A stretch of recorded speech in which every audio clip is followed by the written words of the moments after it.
Once upon a time. They are beautiful and precious creatures that should never be harmed. Is that special teams? More forward! Epic fail. I mentally don't get crazy. More like, shoot me in the head. Hopefully they know what hockey is. Hi everyone, I'm Nikki, this is Robin, and you're watching The Sprightly Puck. And today we're going to talk about Oh Captain, My Captain. No, not Walt Whitman.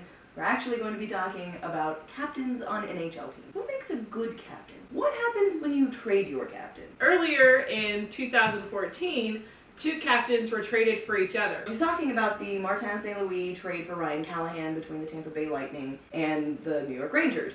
It's topical now because the Ottawa Senators just traded Jason Spezza to the Dallas Stars. And we already had another trade for another captain. So what makes a good captain? Well, there's two different schools of thought about what a captain brings to a team. One of them is your captain should be top line, either top line center, generally, sometimes really top line defenseman, and they should be leading the charge with scoring points. They're really setting an example on the ice for how you play hockey.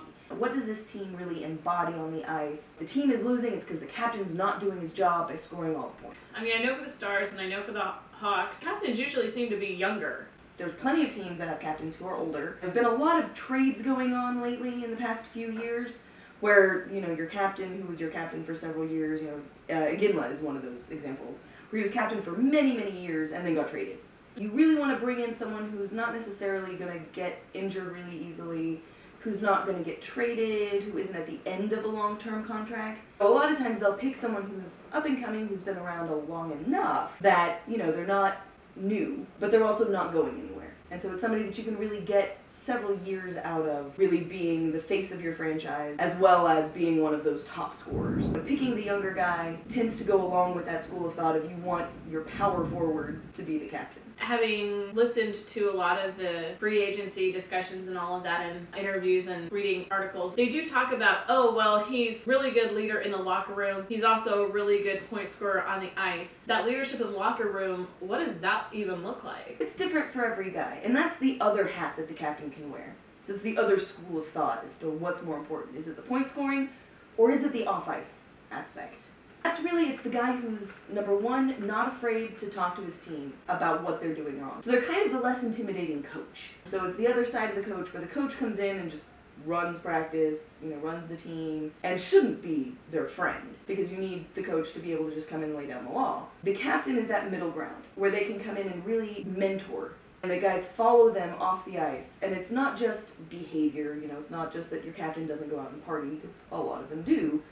But it's showing, especially your younger players, how to be a professional hockey player off the ice. If your captain is young, though, how does that affect the ones who are older and have been captains before? How does that affect things? Depends on the guy who's the captain, and it depends on the people who've been captain before. Some guys just aren't cut out for it, and they don't want it. So even if they've been captain before, maybe they're glad to get rid of the pressure. And then there's the young guys who come up who really do just have that mentality. No one from the Blackhawks organization, players, anybody has ever said that Jonathan Toews wasn't ready. He was young, but he wasn't too young to do it. Sidney Crosby, same thing. Some guys are just ready for that. Would you say that management seemed to be focused more on having somebody who's a high point scorer or somebody who's got the leadership qualities? It depends on the team. There are some teams that are sticking with their guys, may not be a top point scorer, may never have been a top point scorer. And then there's some, when the captaincy comes open, they look, oh, who's in my top two guys? Let's give the captaincy to him. There's a bit of divide. Everybody wants the ideal, who's somebody that's both. But you can't always find somebody on your team who's both. And so the question then becomes, well, which side do you go with? And in the past couple of years, there's been a lot more captains picked that are on the point side. And that's not to say that they don't have leadership off the ice. I don't know that I believe that every single guy that's in those top two that's getting pegged for captain is the right leader for the team. They may be the right guy on the ice to show how it's done, but I think sometimes you lose the other. As I mentioned earlier, there were two captains who were traded this last season, Martin St. Louis and Ryan Callahan. Martin St. Louis requested to be traded because his NHL coach was named the Canadian Olympic team's coach, and St. Louis was not put on the Olympic team. Allegedly, that's why. You never know for real. Big rumors were that was why he requested the trade. And I can understand that. You're the captain of your team, The coach knows you, knows your leadership skills, and to not pick him probably was a huge slap in the face. But at that point, it becomes, do you still work with the person?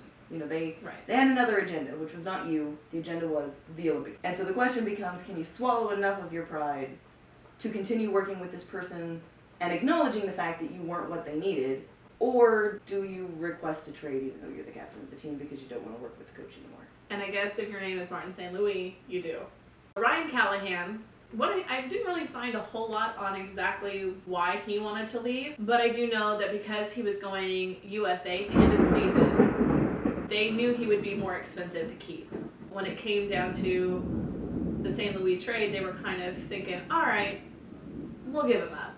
The Stars actually traded their captain last year, Brendan Morrow, and he had been injured for 25 games the last season he played with the Stars. And so I can kind of see that, especially if they were really expecting someone who was going to be that high goal-scoring guy, and all of a sudden he's injured, so that probably affects everything else on and off the ice. And so I can kind of see he was probably on the decline in his career, so they thought, well, let's just cut our losses and ship him off. But that's when you get into that, you can see why teams have chosen that captain. So I went on a bit of a rabbit trail to figure out, number one, how many teams really do pick captains who are in those top 2 point scorer spots. And number two, does it do them any good? So I looked at the past 3 years. In 2011, 2012, only 7 teams had a captain who was in their top 2 point scorer spots. In 2013 and then 2013-14, 14 teams each season had somebody in the top 2 point scoring spots that was captain.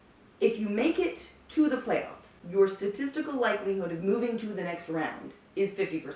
If your captain was in the top 2 point scorer spots, your chance of making it past the first round was 40%.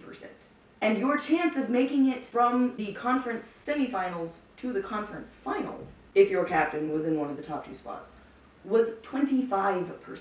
So your likelihood of making it as far as the conference finals was half what it ought to have been. Just because statistically, your chance was half what it would have been because you had a captain in the top 2 spots. So out of all of the conference finals teams, only 2 in the past 3 years had a captain who was in the top 2 spots, and those captains were Sidney Crosby and Jonathan Toews. Dustin Brown for the LA Kings, Stanley Cup winning team. He was number 9 in points. So it sounds like maybe those teams have figured out that off-ice leadership is more important and what works.